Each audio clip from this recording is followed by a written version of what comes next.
যাদেরকে আমরা বলি সংঘ পরিবার বা আরএসএস, তাদের একটা দীর্ঘ পরিকল্পনা ছিল আছে যে মুর্শিদাবাদে কিভাবে একটা বড় রকমের সাম্প্রদায়িক দাঙ্গা লাগানো যায়, যাতে আগামী 26-এ যে বিধানসভা নির্বাচন, সেই নির্বাচনে হিন্দু মুসলমানের মেরুকরণ ঘটানো যায়। সেই সুযোগ তারা বারবার খুঁজেছে, কিন্তু মুর্শিদাবাদের মানুষ সেটাকে বারবার বানচাল করে দিতে পেরেছেন এবং শামশেরগঞ্জে তাই সেই চেষ্টা করেছিলেন, কিছুটা পেরেছেন, কিছুটা তারা সফল হয়েছে। ফলে শামশেরগঞ্জের ঘটনাটা হচ্ছে আরএসএস বিজেপির পূর্ব পরিকল্পিত একটা ষড়যন্ত্র, একটা ছক করে তারা এটা ঘটনা ঘটিয়েছে। এখন অনেক কথা আপনারা জানেন, শুনেছেন। যে বিষয়টি নিয়ে আজকে আমরা বন্দি মুক্তি কমিটির পক্ষ থেকে প্রেস কনফারেন্স করছি, আপনাদেরকে ডেকেছি, তার মূলত 3টে মূল দাবি আমি আপনাদের সামনে বলছি। সেইটাকে নিয়েই বন্দি মুক্তি কমিটি আমরা সামনের দিকে এগোতে চাই। প্রথম হচ্ছে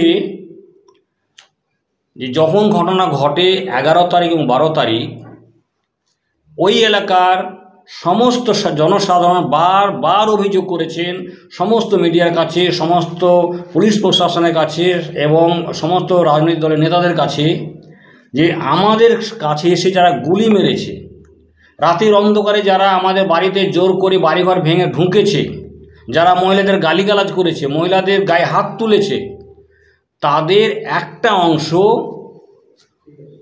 বিএসএফের মতো দেখতে, কিন্তু তারা বিএসএফ নয়, তারা আরএসএসের গুন্ডা। এই ছিল তাদের অভিযোগ। আজকে আমরা এই অভিযোগটাকে সামনে রেখে বন্দি মুক্তি কমিটি জোরালোভাবে দাবি করছি রাজ্য সরকারের কাছে যে এই যে অভিযোগ, যে শামশেরগঞ্জে বিজেপির পোশাকে বা কেন্দ্রীয় বাহিনীর পোশাকে আরএসএসের বাহিনী এসে গুলি চালিয়েছে, লুটপাট করেছে, ভাঙচুর করেছে, মহিলাদের উপরে নির্যাতন করেছে, গুলি চালিয়েছে, তাদের যথাযথ গুরুত্ব দিয়ে নিরপেক্ষভাবে তদন্ত করতে হবে, বিচার করতে হবে। দ্বিতীয় অভিযোগ যেটা, এবং এই অভিযোগটাকে আমরা মনে করছি 100% সত্য, আমাদের হাতে সেই তথ্য আছে, ইতিমধ্যে আপনারা শুনলেন, যে এখনো পর্যন্ত প্রায় পৌনে 400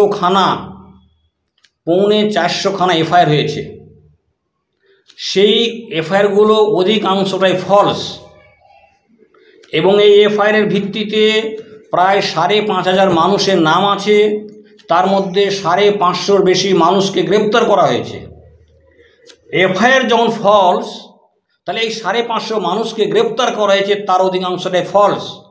আমরা জোরালোভাবে দাবি তুলছি রাজ্য সরকারের কাছে, বিচার বিভাগের কাছে এবং সংশ্লিষ্ট সমস্ত দপ্তরের কাছে যে এই ফলস এফআইআরগুলোকে বাতিল করতে হবে, এবং যে এফআইআরগুলো বাতিল হবে তাদের সাথে সংশ্লিষ্ট গ্রেপ্তারকৃত ব্যক্তিদেরকে অবিলম্বে মুক্তি দিতে হবে। বাতিল কেন, ফলস কেন বলছি সেটা আপনারা শুনলেন, যে 300-র বেশি এফআইআরের বয়ান এক, সবগুলো ডিটিপি করা, সবগুলোর অভিযোগকারিনী হচ্ছে নামে মহিলা, তারা বলছেন নামে মহিলা, আবার কারো সন্তান। মহিলা বলছেন যে আমার স্ত্রী আমাকে টেনে নিয়ে গেলেন, মানে একজন মহিলা বলছেন যে আমার স্ত্রী আমাকে টেনে নিয়ে গেলেন, মানে মহিলার স্বামী হচ্ছে মহিলা। এবং আরও দুটো তথ্য বলছে যে প্রায় 300 এফআইআরের বক্তব্য হচ্ছে যে 30,000 টাকা গুন্ডারা লুটপাট করে নিয়ে গেছে। এই 30,000 টাকা সমস্ত বাড়িতে 30,000 টাকা ছিল, এবং বলছে যে আমাদের সমস্ত গয়না, এই 30,000 টাকা এবং সমস্ত গয়না, এই দুটো কথা, দুটো শব্দ প্রায় 300-র বেশি এফআইআরে আছে। এবং আরও এই সমস্ত এফআইআর কপি আমরা কলকাতা উচ্চ আদালতের একজন বিশিষ্ট আইনজীবীকে দিয়ে পরীক্ষা করিয়েছি। তারও যে অবজারভেশন সেটা হচ্ছে এইগুলো সব ফলস এফআইআর। এই এফআইআর ফলসদের বিরুদ্ধেও আমরা আইনগত কী ব্যবস্থা নেওয়া যায় সেই চেষ্টা করছি। 3 নম্বর আমাদের যে মূল দাবি এখন আছে সেটা হচ্ছে এই জেলায় কলকাতা হাইকোর্টের নির্দেশে এখনও 31শে জুলাই পর্যন্ত যে সেন্ট্রাল বাহিনী থাকার কথা আছে, সেইটাকেও আবার হাইকোর্টকে পুনর্বিবেচনা করে এটাকে তুলে নেওয়ার জন্য অর্ডার দিতে হবে। এই দাবিটা আমরা হাইকোর্টের কাছে তুলছি। এবং এই জেলায় একটা অঘোষিত নিষেধাজ্ঞা, একটা অঘোষিত এমার্জেন্সি চালু করে রেখেছে রাজ্য সরকার, যাতে এখানে ওয়াকফ নিয়ে, শামশেরগঞ্জ নিয়ে, ওবিসি নিয়ে কোনো ধরনের কোনো মিটিং, মিছিল, প্রতিবাদ করা যাবে না। এই যে অঘোষিত এমার্জেন্সি, অঘোষিত নিষেধাজ্ঞা জারি করে রেখেছে, এটারও আমরা প্রতিবাদ করছি, রাজ্য সরকারের কাছে জোরালোভাবে দাবি করছি এইটাকে তুলে নিতে হবে। কোনো কিছু বিষয়ে সরকারের পক্ষে হোক আর বিপক্ষে হোক, জনগণের গণতান্ত্রিক অধিকার আছে, তার সাংবিধানিক অধিকার আছে তার বিরুদ্ধে প্রতিবাদ করা, মিটিং মিছিল করার।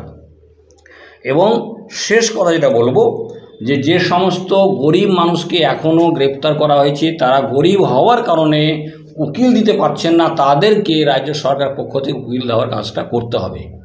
এই কথাগুলো আপনাদের সামনে আমরা বলার জন্য এসেছি, আপনাদের ডেকেছি, আপনারা এসেছেন, আপনাদেরকে আমরা ধন্যবাদ জানাচ্ছি।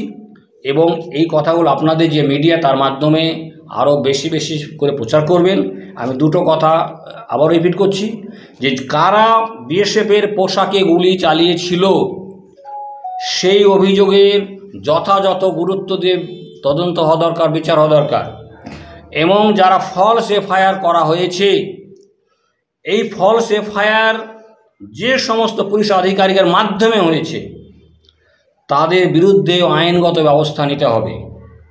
এবং 3 নম্বর হচ্ছে যে আমাদের জেলায় এই যে অঘোষিতভাবে একটা ইমার্জেন্সি চালু করে রাখা হয়েছে, কোনো কিছুর বিরুদ্ধে প্রতিবাদ করা যাবে না, সেই অবস্থা তুলে নিতে হবে। এই কথাগুলো বলার জন্যই আপনাদেরকে আমরা ডেকেছি। ধন্যবাদ।